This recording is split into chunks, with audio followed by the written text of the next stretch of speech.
കോളിളക്കം സൃഷ്ടിച്ച ബാലരാമപുരത്തെ 2 വയസ്സുകാരന്റെ കൊലപാതക കേസിൽ പുതിയ വഴിത്തിരിവുണ്ടാകുമ്പോൾ പോലീസും അമ്പരപ്പിൽ. കൊല്ലപ്പെട്ട കുഞ്ഞിന്റെ അമ്മയുടെ മൊഴിയുടെ അടിസ്ഥാനത്തിൽ പോലീസുകാരനെതിരെ ബാലരാമപുരം പോലീസ് ബലാത്സംഗത്തിനും പണം അപഹരിച്ചതിനും കേസ് രജിസ്റ്റർ ചെയ്തുവെങ്കിലും തുടർ നടപടികൾ കരുതലോടെ മാത്രമേ ഉണ്ടാകൂ. തിരുവനന്തപുരം റൂറൽ ജില്ലാ സ്പെഷ്യൽ ബ്രാഞ്ചിലെ senior civil police officer Girish കുമാറിനെതിരെയാണ് കേസ് രജിസ്റ്റർ ചെയ്തിട്ടുള്ളത്.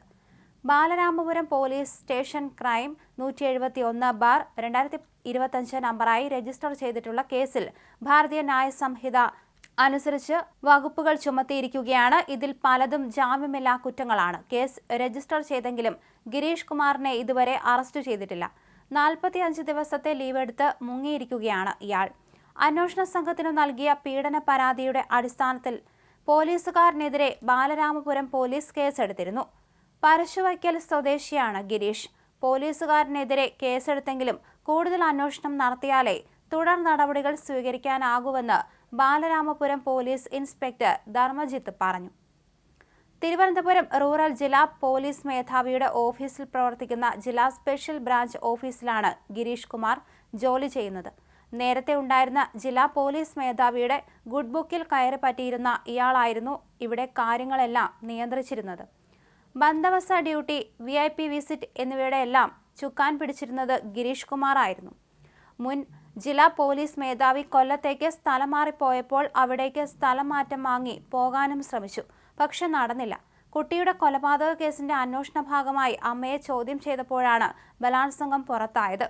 ഗിരീഷ് കുമാർ വീട്ടിൽ അതിക്രമിച്ചു കയറി ബലാത്സംഗം ചെയ്ത് ദൃശ്യങ്ങൾ പകർത്തി അത് പ്രചരിപ്പിക്കുമെന്ന് ഭീഷണിപ്പെടുത്തി 39 ലക്ഷം രൂപ തട്ടിയെടുത്തു എന്നായിരുന്നു അമ്മയുടെ മൊഴി. ഗിരീഷ് കുമാറിന്റെ ഉന്നതങ്ങളിലെ സ്വാധീനം അറിയാമായിരുന്ന ബാലരാമപുരം പോലീസ് കേസെടുക്കാൻ ആദ്യം മടിച്ചു. ഇപ്പോഴത്തെ ജില്ലാ പോലീസ് മേധാവി KS സുദർശന്റെ ഇടപെടലോടെയാണ് കേസെടുത്തത്. എന്നാൽ പ്രതിയെ പിടികൂടാൻ കാര്യമായ ശ്രമങ്ങളൊന്നും ഇതുവരെ നടന്നിട്ടില്ല. കൊലക്കേസിൽ പ്രതിയായില്ലെങ്കിലും ജോലി വാഗ്ദാനം ചെയ്ത് ലക്ഷങ്ങൾ തട്ടിയെടുത്ത കേസിൽ അറസ്റ്റ് ചെയ്യപ്പെട്ട് ജയിലിൽ കഴിയുകയാണ് കുട്ടിയുടെ അമ്മ. തിരുവിതാംകൂർ ദേവസ്വം ബോർഡിൽ ഡ്രൈവർ ജോലി വാഗ്ദാനം ചെയ്ത് ഷിജു എന്ന ആളിൽ നിന്നും 10 ലക്ഷം രൂപ തട്ടിയെടുത്തു എന്ന പരാതിയിലായിരുന്നു അറസ്റ്റ്. ഷിജുവിന് വ്യാജ നിയമന ഉത്തരവ് തയ്യാറാക്കി നൽകിയതായും പോലീസ് കണ്ടെത്തിയിരുന്നു.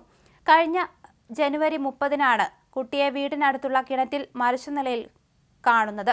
അച്ഛനും അമ്മയോടുമൊപ്പം ഉറങ്ങാൻ കിടന്ന കുട്ടിയുടെ മൃതദേഹം രാവിലെ കിണറ്റിൽ കണ്ടെത്തുകയായിരുന്നു.